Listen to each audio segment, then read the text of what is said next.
जय माता दी। ओम नमः शिवाय। नमस्कार दोस्तों, नवरात्रि में कन्या पूजन का खास महत्व माना जाता है। जो लोग 9 दिन का व्रत करते हैं उनके लिए कन्या पूजन करना शास्त्रों में अनिवार्य माना गया है। व्रत करने के बाद कन्या पूजन करके ही आपको संपूर्ण फल की प्राप्ति होती है और माँ भगवती का आशीर्वाद प्राप्त होता है। नवरात्रि में अष्टमी और नवमी तिथि को कन्या पूजन करने का विधान शास्त्रों में बताया गया है। कन्याओं को माँ भवानी का रूप माना जाता है। कन्या पूजन करने से भक्तों को विशेष फल की प्राप्ति होती है और पुण्य प्रताप से आपके सभी रुके कार्य पूर्ण होते हैं। चैत्र नवरात्रि में इस बार अष्टमी और नवमी तिथि को लेकर कुछ उलझन है। इस बार सिर्फ 8 दिन की नवरात्रि है, इसीलिए कन्या पूजन को लेकर लोगों के मन में प्रश्न है कि कन्या पूजन कब और कैसे करना चाहिए। तो आइए आपको बताते हैं कि पंचांग के अनुसार इस बार कन्या पूजन कब करना चाहिए।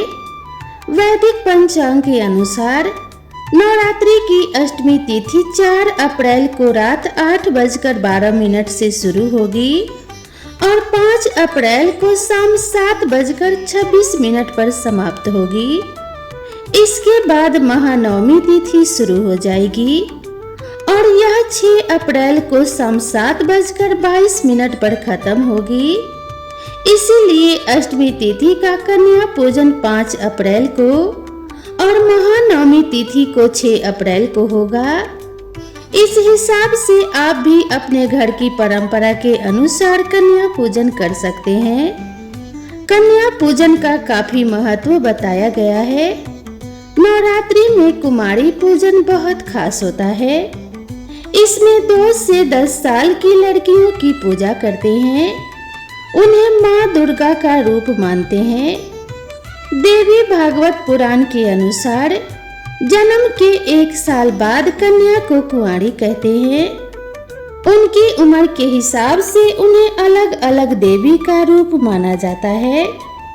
देवी भागवत पुराण में इसके बारे में बताया गया है। पुराण के अनुसार जन्म के 1 वर्ष बाद ही कन्या को कुंवारी कहा जाता है। उनकी उम्र के अनुसार ही उन्हें अलग अलग देवी के रूप में पूजा जाता है। नवरात्रि में कन्या पूजन कर उन्हें सम्मान देने से माँ दुर्गा की कृपा प्राप्त होती है और घर परिवार में सुख समृद्धि आती है। कन्याओं का सम्मान करने से देवी दुर्गा प्रसन्न होती है और परिवार में खुशहाली आती है। तो प्रेम से बोलिए जय माता दी।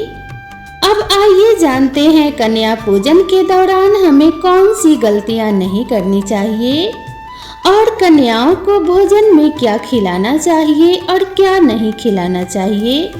दोस्तों, नवरात्रि के दौरान माता के भक्त कन्या पूजन करते हैं। माना जाता है कि कन्या पूजन करने से माता रानी का आशीर्वाद भक्तों को प्राप्त होता है। भारत में कई जगह कन्या पूजन नवरात्रि की अष्टमी तिथि के दिन होता है। वहीं पर कहीं कहीं नवमी तिथि के दिन भी कन्या पूजन किया जाता है। आज हम आपको बताएंगे कि अगर आप भी नवरात्रि के दौरान कन्या पूजन करने वाले हैं तो किन गलतियों को करने से आपको बचना चाहिए। कंजिका पूजन में एक लांगुर को भी बैठाया जाता है। अक्सर लोग इसे भैरव बोल देते हैं, लेकिन ये असल में स्कंद का स्वरूप होता है। यानी जब आप कंजिका पूजन करते हैं तो ये एक लड़का कार्तिकेय का प्रतीक होता है। कन्या पूजन के लिए कन्याओं की बात करें तो कन्या पूजन के दौरान लोग 2 से 10 वर्ष की छोटी कन्याओं को माँ दुर्गा का स्वरूप मानकर आदर पूर्वक घर बुलाते हैं। उनके पैर धोते हैं, भोजन में पूरी, चना, हलवा और नारियल का प्रसाद खिलाते हैं। अगर आप इस विधान में किसी प्रकार की गलती करते हैं तो आपके लिए अच्छा शुभ फल प्राप्त नहीं होता, यानी माँ दुर्गा का आशीर्वाद आपको नहीं मिलता। इसके बाद कन्याओं को गिफ्ट या पैसे दिए जाते हैं। इस दौरान भी कई नियमों का पालन करना जरूरी होता है। अगर आप इस विधान में किसी प्रकार की गलती करते हैं तो आपके लिए अच्छा शगुन नहीं माना जाता, यानी माता दुर्गा का आशीर्वाद आपको नहीं मिलता है। लेकिन इस बात का ध्यान रखें कि कन्या पूजन के दौरान भूल कर भी ऐसी कोई गलती ना करें जिससे माता रानी आपसे व्रत के बाद भी नाराज हो जाएं। कन्या पूजन पर लोग कन्याओं को कई तरह के उपहार देते हैं, जो कि बहुत अच्छी बात मानी जाती है।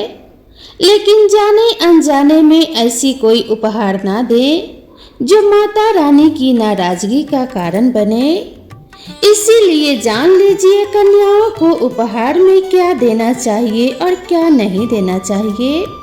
नवरात्रि में कन्याओं का पूजन माता के 9 स्वरूपों को ध्यान में रखकर किया जाता है। 9 कन्याएं 9 देवियों का प्रतीक मानी जाती है। इसीलिए कन्या पूजन के दिन उनके आने से पूर्व ही आपको उस स्थान की सफाई कर देनी चाहिए जहां आप उनको बैठाएंगे। अगर आप कन्या के बैठने के स्थान को साफ नहीं करते तो आपकी ये भूल माता को अप्रसन्न कर सकती है।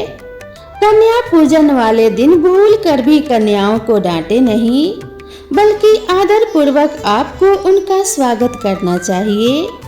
कन्याएं आपके व्यवहार से जितनी प्रसन्न होंगी, माता भी आपसे उतनी अधिक प्रसन्न रहेंगी।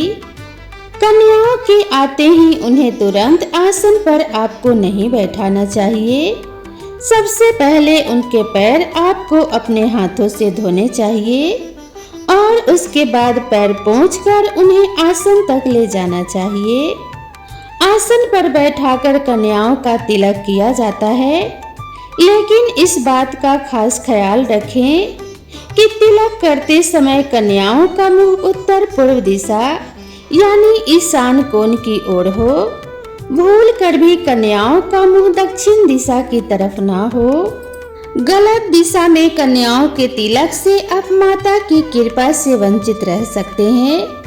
इसीलिए कन्याओं के आने से पहले ही ये पता कर लें कि उत्तर पूर्व दिशा की ओर ही उन्हें बैठाकर आपको तिलक करना है और उसी तरफ उनके बैठने की व्यवस्था करें। आपको बता दें कि ईशान कोण देवी देवताओं का निवास स्थान माना जाता है और इसी दिशा में कन्याओं का तिलक किया जाना चाहिए। अगर आप कन्या के साथ एक बालक को पूजा में नहीं बुलाते तो आपकी पूजा अधूरी रह सकती है। इसीलिए पूजा में 9 कन्याओं के साथ एक बालक को भी अवश्य बुलाएं। बालक को भैरव का रूप माना जाता है। भोजन के बाद अगर आप अपने सामर्थ्य के अनुसार कन्याओं को दक्षिणा नहीं देते तो कन्या पूजा अधूरी रह जाती है। इसीलिए कन्या पूजन के बाद आपको अपनी सामर्थ्य के अनुसार दक्षिणा भी कन्याओं के हाथ में अवश्य रखनी चाहिए। कन्या पूजन में कन्याओं के पैर छूकर आशीर्वाद लिया जाता है।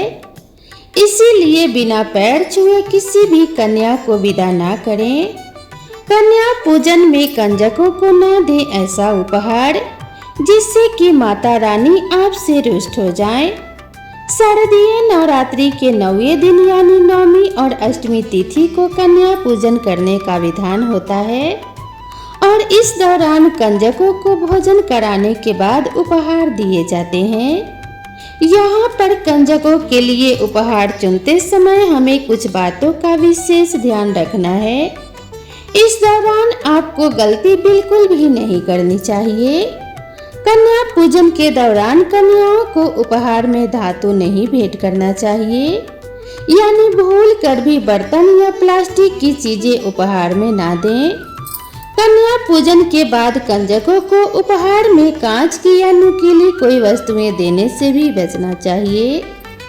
माता का स्वरूप होती हैं कन्याएं, इसीलिए लाल रंग की चुनरी या कपड़े उपहार में देना चाहिए।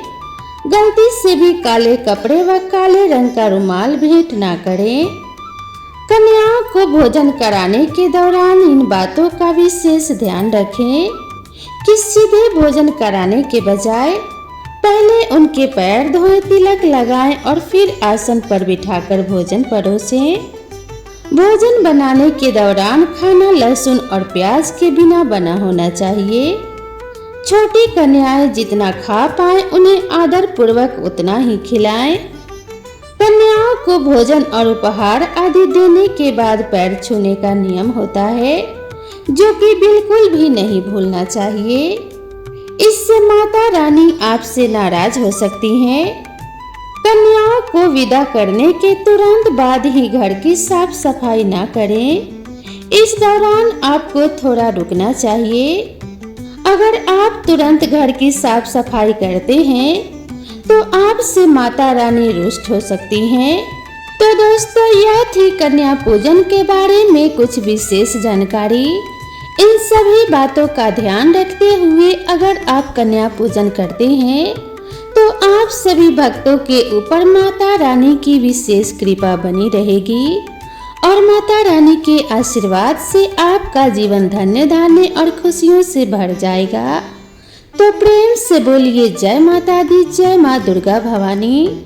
हम सभी का कल्याण करना और जीवन में आने वाले हर संकट से हमारी रक्षा करना। अपने भक्तों पे अपनी कृपा दृष्टि सदैव बनाए रखना। इसी मंगल कामना के साथ आप सभी से विदा लेते हैं।